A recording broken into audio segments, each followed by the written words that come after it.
আসসালামু আলাইকুম দর্শক, আজকে চলে আসছি সাদ্দাম ভাইয়ের দোকানে। এর আগেও পেঁয়াজ রসুনের দরদাম এই দোকান থেকে জানিয়েছিলাম। তো আজকে আমরা জেনে নিব সেনাবাহিনী কর্তৃক নির্ধারিত দামে ওনারা পেঁয়াজ কেন বিক্রি করতেছেন না। আমরা জানি সেনাবাহিনী কর্তৃক পেঁয়াজের দাম নির্ধারণ করা হয়েছে মাত্র ৭০ টাকা, কিন্তু আমাদের স্থানীয় বাজারে কিন্তু এর চেয়ে অনেক দামে বেশি বিক্রি করা হচ্ছে। আসলে যেই দামটা নির্ধারণ করা হয়েছে এই দামে তো আপনারা বিক্রি করতে পারতেছেন না, এর কারণ আমাদের দর্শককে জানাবেন। দেখেন, সেনাবাহিনী পেঁয়াজের রেট দিছে ৭০ টাকা, আলু রেট দিছে ৪০ টাকা। আমার ঘরে যে পেঁয়াজ আছে এই পেঁয়াজ আপনার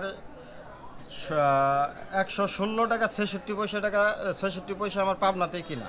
এর ভিতরে খরচ আছে, হ্যাঁ, আরও ২ টাকা খরচ আছে। আমি ব্যস্ত আছি ২০ টাকা, আমার লাভ হয়েছে ১ থেকে ১.৫ টাকা।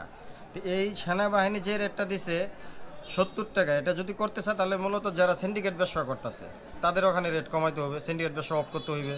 আর পাবনাতে মাল কিনি, পাবনাতে গৃহস্থের মালের রেট কমাইতে হবে, তাহলে সে আমরা কম বিক্রি করতে পারবো। কারণ আমি যদি কাল মনে করেন ১২০ টাকা কিনে নিয়ে আসি, আমি তো আর ৭০ টাকায় বেচবো না। আমি ১২০ টাকায় কিনে নিয়ে আসলে আমি ১২২ টাকা বিক্রি করবো আর কি।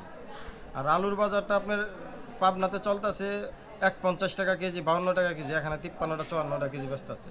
আমরা যদি কম কিনতে পারি তাহলে আমরা কম বিক্রি করতে পারবো, কিন্তু কম কিনতে না পারলে তো আমি লসে বিক্রি করবো না। এটাই তো শুনলেন, আসলে এই স্থানীয় ব্যবসায়ীরা ওনারা চাইলেই বেশি দামে কিন্তু বিক্রি করতে পারেন না।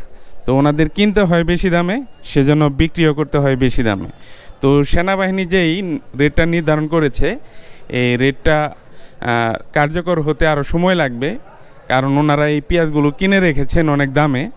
তো এগুলো তো আর ওনারা লস দিয়ে বিক্রি করবেন না। তো আশা রাখি ওনাদের রেট খুব শীঘ্রই কার্যকর হবে। দেশে যেহেতু নতুন সরকার পরিবর্তন হয়েছে, ইনশাল্লাহ ওনাদের নির্ধারিত রেটে আমরা মাল পাবো, বাজারের সব সিন্ডিকেট ভেঙে যাবে।